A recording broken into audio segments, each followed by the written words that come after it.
नमस्कार दोस्तों, मैं एस कुमार शास्त्री एस कुमार ज्योतिष में आप सभी का स्वागत करता हूं। आज हम जानेंगे कुंडली में विवाह भंग योग के बारे में, यानी कि तलाक योग। कौन से ग्रह वैवाहिक जीवन में सुख को भंग करने वाले होते हैं? कुंडली का सप्तम भाव विवाह का भाव कहा जाता है। इस भाव के पीड़ित होने पर कुंडली में तलाक योग बनता है। आइए जानते हैं।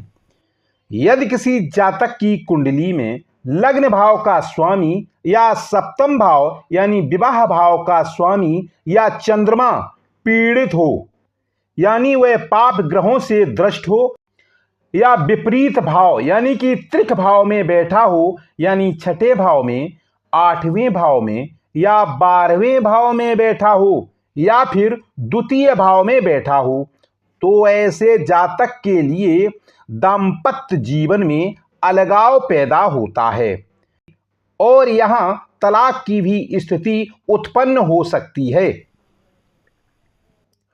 और यदि सूर्य, राहु या शनि में से कोई भी ग्रह सप्तम भाव में बैठा हो और उसके साथ शुक्र भी सप्तम भाव में बैठा हो, या फिर शुक्र का सप्तम भाव से संबंध हो या दृष्टि पड़ रही हो, तो भी पति पत्नी में अलगाव की स्थिति बनती है। एक तो ऐसे जातक का विवाह भी देर से हो पाता है, और यदि शुक्र बहुत बलवान हो, प्रबल हो, तो पति पत्नी में आपस में शक पैदा होती है और यहां तलाक की भी स्थिति बन सकती है, यानी कि यहां विवाह भंग योग भी बन सकता है। और यदि शुक्र पाप ग्रह राहु के साथ यदि 8वें भाव में युति बना रहा हो, तो यह युति वैवाहिक जीवन पर काफी नकारात्मक प्रभाव डाल सकती है, क्योंकि राहु शुक्र की शुभता को कमजोर कर देता है। यह युति यौन रूप से जातक को बहुत सक्रिय करती है। जातक में अपने साथी का पूरा ध्यान अपने तरफ पाने की लालसा बढ़ जाती है। जातक में अपने साथी के प्रति संशय की स्थिति पैदा हो सकती है और यह स्थिति विवाह भंग का योग पैदा कर सकती है, यानी यहां तलाक की भी स्थिति पैदा हो जाती है।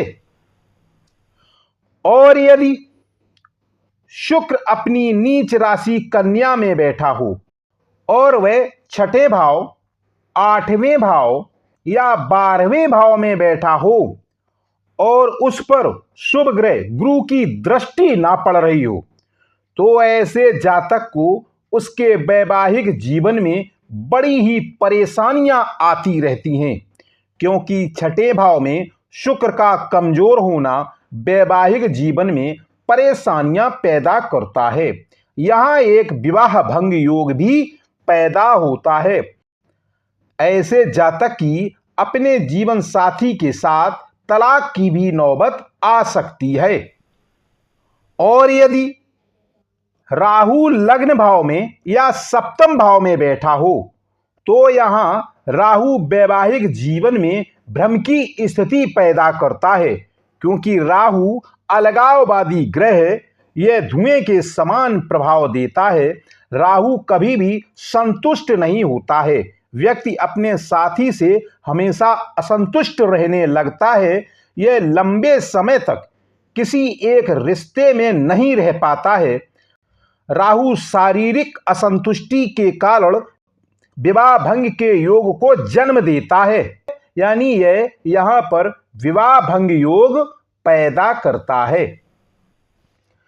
और यदि शनि लग्न भाव में या 7वें भाव में बैठा हो, तो यह व्यक्ति को संदिग्ध स्वभाव का स्वामी बना देता है। शनि यहां हमेशा संदेह की स्थिति पैदा करता रहता है, जिससे वह हमेशा अपने जीवन साथी पर संदेह करने लगता है। शनि वैवाहिक जीवन में असंतुष्टि और असंतोष पैदा करता है।